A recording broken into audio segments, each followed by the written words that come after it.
주목은 키 큰 사내의 생사는 상관하지 않고 입가에 경멸에 찬 빛을 띄우며 오도통의 몸을 들어 올렸다. 그러나 오도통 역시 숨이 끊어졌다. 그는 눈살을 찌푸리며 호통을 내질렀다. 이자의 옷을 벗기고 자세히 조사를 해보아라. 4명의 졸개가 대답했다. 예. 그들은 일제히 달려들어 오도통의 옷을 벗겼다. 옷을 벗기자 그의 등 뒤에 보따리 1개가 매달려 있는 것이 보였다. 2명의 흑의 사내가 재빨리 그 보따리를 펼쳤다. 보따리 속에 또 보따리가 있었다. 그 안에는 무엇인가가 기름종이로 겹겹이 쌓여 있었다. 그들이 한 겹 한 겹 기름종이를 펼치고 있을 때 주목의 얼굴 위에는 기쁜 빛이 떠올랐다. 모두 10겹이 기름종이를 펼치게 되자 그 보따리는 점점 작아졌다. 주목은 점차 의혹의 표정을 띄었다. 기름종이 안에는 지름이 3치 정도 되는 조그만 물건이 쌓여 있었다. 그는 대뜸 손을 뻗쳐 그것을 집어들고 손가락으로 눌러보더니 노하여 부르짖었다. 제기랄, 우리를 속였다. 더 볼 것도 없다. 빨리 집안을 뒤져라. 10여 명의 검은 옷사내들은 그 소리를 듣고 점포 안으로 달려들어갔다. 앞쪽은 호떡을 파는 가게였고 뒤쪽은 방이었다. 10여 명이 안으로 뛰어들어가자 우지끈 뚝딱 하는 소리와 함께 그릇은 말할 것도 없고 도마, 탁자, 의자 그리고 옷가지 등을 모조리 길가로 내던지는 것이었다. 주목은 단지 밖에서 커다란 음성으로 명령만 내리고 있었다. 자세히 조사를 해보아라. 어떠한 곳도 누락시켜서는 안 된다. 한참 동안 소란을 피우게 되자 어둠이 온 누리를 뒤덮었다. 물건을 제대로 살펴볼 수가 없었다. 무사내들은 횃불을 켜들었다. 가게의 벽까지 허물어보고 화덕까지 박살을 냈다. 이때 황혼빛 아래서 조그맣고 더러운 손이 시궁창가에 떨어진 호떡을 집어들더니 천천히 손을 움츠렸다. 그는 12살 된 꼬마 거지였다. 하루를 꼬박 굶은 그는 힘없이 담장가에 앉아서 키 큰 사내가 내팽개쳐 시궁창가에 버려진 호떡을 주워든 것이었다. 꼬마 거지의 눈동자는 시종 그 호떡에서 떠난 적이 없었다. 벌써부터 그 호떡을 주워 먹고 싶었으나 거리에 흉악한 귀신과도 같은 사내들이 이리 날뛰고 저리 날뛰고 있기 때문에 놀라서 움직이질 못하고 있었을 뿐이었다. 더군다나 자파상 점원의 시체와 오도통, 키 큰 사내의 시체가 호떡과 멀지 않은 곳에 쓰러져 있지 않은가. 날이 어두워지고 횃불이 켜졌지만 그 빛이 시공창에까지 미치지 않게 되자 어린 거지는 비로소 용기를 내어 호떡을 집어들었던 것이다. 허기에 지친 그는 흙이 묻은 것도 상관하지 않고 가볍게 한 입 호떡을 베어 물었다. 그러나 그는 감히 소리내어 씹지를 못했다. 소리를 냈다가는 칼을 든 대안들에게 들켜 어떤 화를 당하게 될지도 모르는 일이었다. 그는 한 조각의 호떡을 입에 무는 순간 삼키기도 전에 뱃속이 한결 든든해지는 것 같은 기분을 느꼈다. 이때 사내들은 호떡 가게를 발칵 뒤집어 놓다시피 했다. 주목은 자신이 찾는 물건이 나오지 않자 호통을 내질렀다. 모두 자기 위치로 돌아가도록 하라. 피리 소리가 다시 울려 퍼졌다. 곧이어 말발굽 소리가 달그닥거리며 들리더니 금도체의 산적들은 떼를 지어 후감집에서 물러갔다. 2명의 졸개가 키다리 사내의 시체를 말한장 위에 걸쳐 놓았다. 순식간에 그들은 후감집에서 사라지고 만 것이다. 말발굽 소리가 완전히 사라지게 되었을 때야 후감집에서는 겨우 인기척이 들리기 시작했다. 그러나 고을 사람들은 도적들이 갔다가 다시 되돌아올까봐 큰 소리로 말을 하지 못했다. 자파상의 주인과 다른 한 명의 점원은 죽은 시체를 가게 안으로 옮기고 급히 가게 문을 닫았다. 그런 후에 그들은 감히 다시 나오지를 못했다. 동쪽에서 탕탕거리는 소리가 나고 서쪽에서도 지쿵지쿵하는 소리가 들렸다. 가게 문을 닫는 것이 아니면 문을 걸어 잠그는 소리였다. 얼마 후에 거리에는 사람의 그림자도 찾아볼 수 없었고 어떠한 기척도 들리지 않게 되었다. 나이 어린 거지는 오도통의 시체가 여전히 땅바닥에 쓰러져 있는 것을 보고 약간 두려움을 느꼈다. 가볍게 그는 입안에 물고 있던 호떡을 몇 번 씹었다. 그리고 나서 꿀꺽 삼켰으며 다시 호떡을 한 입 뜯으려고 했을 때였다. 벼랑간 죽은 줄만 알고 있던 오도통이 꿈틀거렸다. 조그만 거지는 깜짝 놀라서는 눈을 비비고 다시 바라보았다. 시체가 천천히 일어나는 것이 아닌가. 나이 어린 거지는 깜짝 놀라고 말았다. 가슴이 두근두근거렸다. 시체는 두 발로 버티고 섰다. 그 거지는 두려움으로 인해 이빨을 딱딱 소리가 나도록 마주치며 떨었다. 몸이 떨려오며 온몸이 추워 견딜 수가 없게 된 것이다. 시체는 고개를 돌렸다. 다행히 그 거지는 담벼락 쪽에 웅크리고 있어서 그 시체의 눈에 띄지는 않았다. 이때 차가운 초승달이 온 누리를 비춰주고 있었다. 어린 거지는 그 시체의 입가에 한 가닥 선혈이 흘러내린 자국이 있음을 똑똑히 볼 수 있었다. 그 두 자루의 강철 갈고리가 여전히 그의 배에 꽂혀 있었다. 어린 거지는 죽어라 하고 이빨을 깨물고 소리를 내지 않으려고 애썼다. 시체는 다리를 굽히더니 손으로 땅바닥을 더듬거렸다. 하나의 호떡을 들어 만져보더니 두 손으로 찢어서 확인해보고는 집어 던졌다. 그는 다시 하나의 호떡을 찢어보고 다시 던졌다. 어린 거지는 그만 놀라서 심장이 바깥으로 튀어나오는 것만 같았다. 그 시체는 끊임없이 땅바닥을 더듬었다.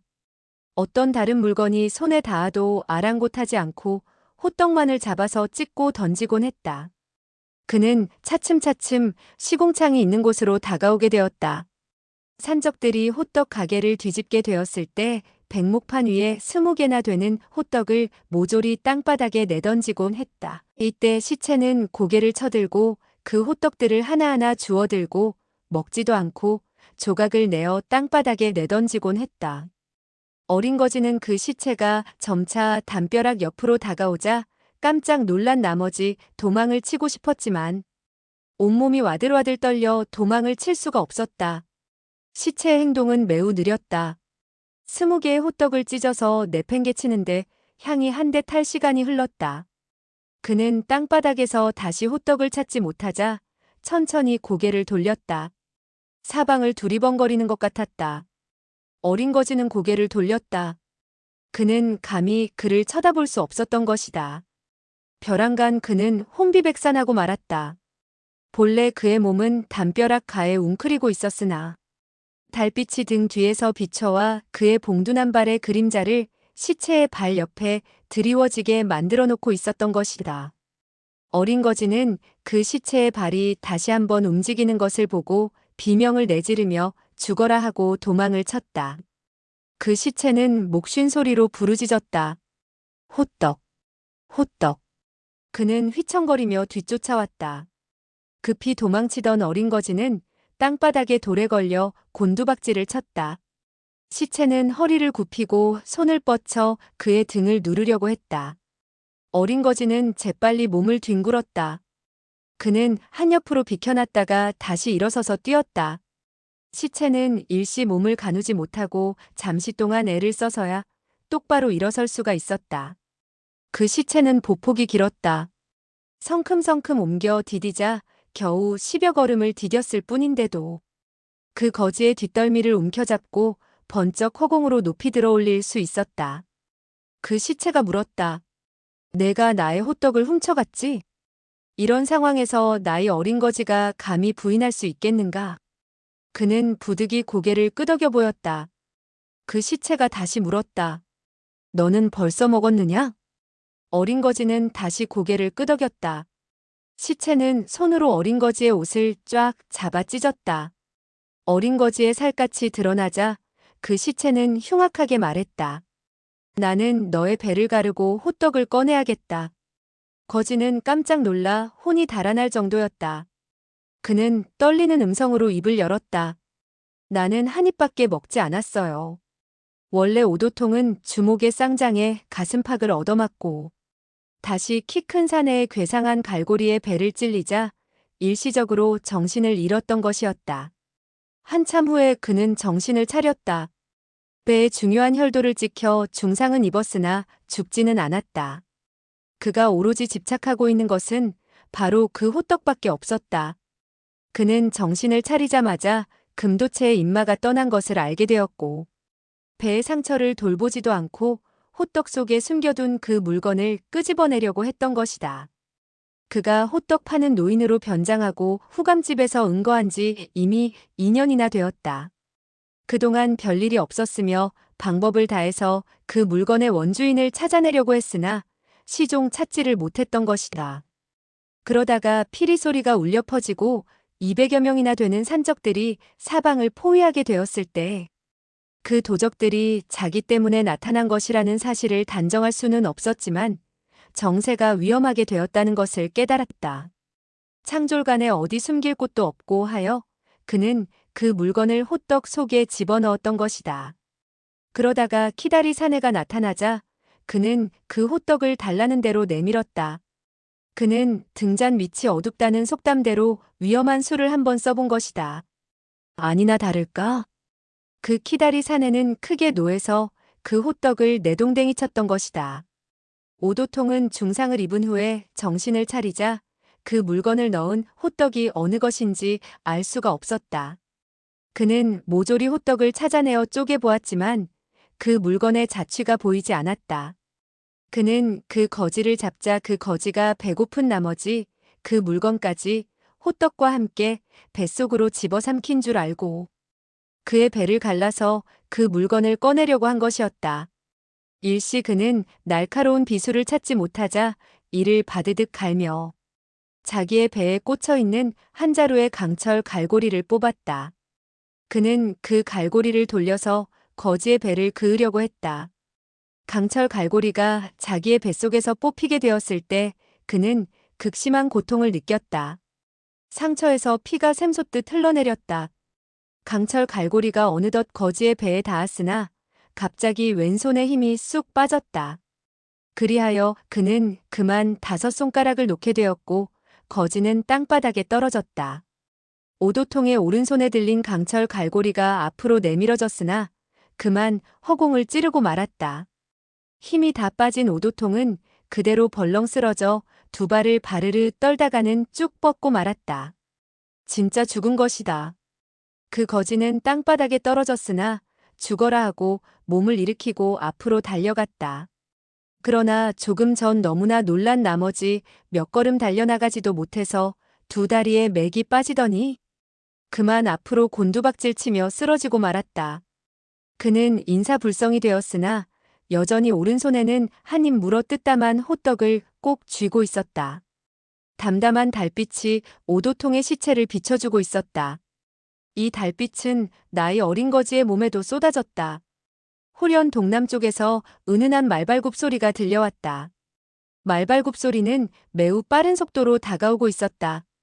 말발굽 소리는 순식간에 가까운 곳에 이르렀다. 후감집의 주민들은 이미 화살에 놀란 샛골이 되어 있었다. 고요한 밤중에 갑작스러운 말발굽 소리를 듣자 그들은 또다시 간담이 서늘해져서 이부자리 속에 몸을 숨기고 바들바들 떨었다. 그러나 이번에 나타난 말은 두 필의 말에 지나지 않았으며 피리 소리도 들리지 않았다. 한 필의 말은 머리에서부터 발끝까지 새카만 털로 뒤덮여 있었는데 오직 발굽 한 곳만 하얀 빛이었다. 이 말은 오음개설이라는 천리마였다. 다른 한 필의 말은 몸 전체가 눈처럼 흰데 내 발굽만 새까맣다. 말의 족보에 의하면 이런 품종을 묵제옥토라고 하는 것으로 중원 땅에서는 대단히 보기 힘든 천리마였다. 백마에 타고 있는 사람은 백의의 여인이었다. 만약 귀 밑에 한 송이의 붉은 꽃을 꽂고 허리에 성홍표대를 두르지 않았더라면 소복을 한 것으로 여겨졌을 것이다. 그 붉은 띠에는 한 자루의 흰색 검집에 장검이 매달려 있었다. 검은 말에 탄 사람은 중년의 사내였는데 검은 장삼을 걸치고 있었고 허리에는 검은색 검집에 장검을 차고 있었다. 두 필의 말은 머리를 나란히 하고 달려왔다. 순식간에 두 사람은 오도통의 시체와 땅바닥에 훼손되어 널려있는 집기를 발견하고 동시에 놀람에 찬 소리를 내질렀다. 흑삼의 사내는 채찍을 휘둘러 오도통의 목을 말채찍으로 휘감아 후딱 들어 올렸다. 달빛 아래 시체의 창백한 얼굴이 드러났다. 여인은 단번에 알아보고 말했다. 그 사람은 오도통이에요.